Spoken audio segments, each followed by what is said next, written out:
Today, I'm going to tackle my first concrete project. The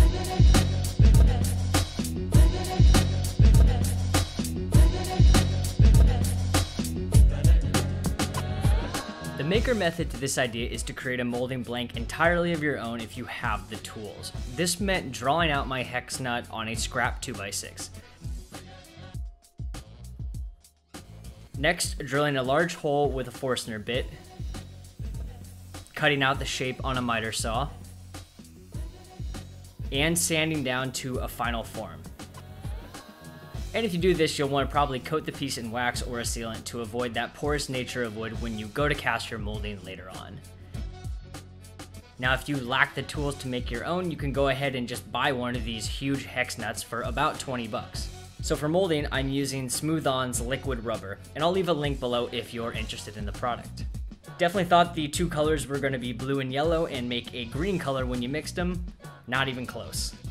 So before pouring, I wiped on some Aquaphor to my surfaces, hoping that it might help to remove the mold later on. So then I poured my two parts into a bowl and mixed for about a minute. The simplest form for molding for me was just to use a flexible Tupperware container that I had on hand. It's cheap, I already had it, and I figured it would make it super easy to pop out the mold later on. Now you could make a molding from melamine, but Tupperware is like $1. Once I poured the liquid, I vibrated out the bubbles to make the mold as clean as possible. I think it fully cures after about 6 hours. Once it did, I popped it out of the Tupperware and slowly cut away some of the excess, and then carefully pulled out the blank to reveal the mold. This stuff is pretty tough and flexible, but don't overdo it and tear yours. That would just be annoying. So I cast my mold in such a way that when I went to pour the concrete, the bottom would be facing up. So thinking ahead to give that final molding a bottom piece, I cut away about 1/4 of an inch of rubber from the center. For concrete, I'm using Quikrete 5000 as it was good quality and about $5 for 60 pounds of it. Now, having watched many videos from Homemade Modern, I thought I'd get the water ratio right the first time. I didn't. Less is more when it comes to water with concrete. Start with a little and add more as you need it. Without knowing it, I went ahead and poured in my very liquidy concrete, pushed it down into the mold, and again vibrated it to get out air bubbles. If you don't do this, your concrete could look a bit like Swiss cheese, which could weaken it overall, but actually still leave a cool aesthetic design if that is what you're going for.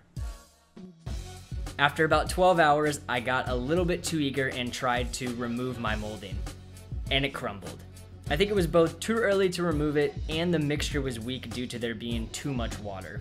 So I mixed up another batch at a more proper ratio, and I went ahead and used some chicken wire that I had lying around to create a makeshift rebar for it.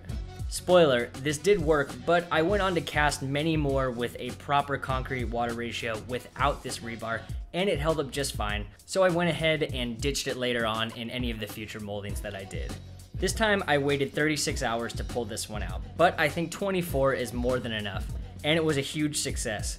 It was a bit of a struggle to pull it from the mold due to the threaded center, but it works if you give it some time and take it easy on pulling it out.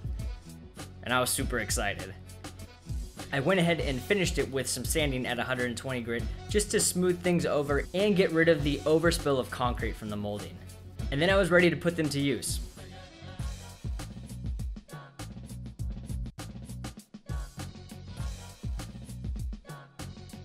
They work great for things like succulent planters, which was my original intention.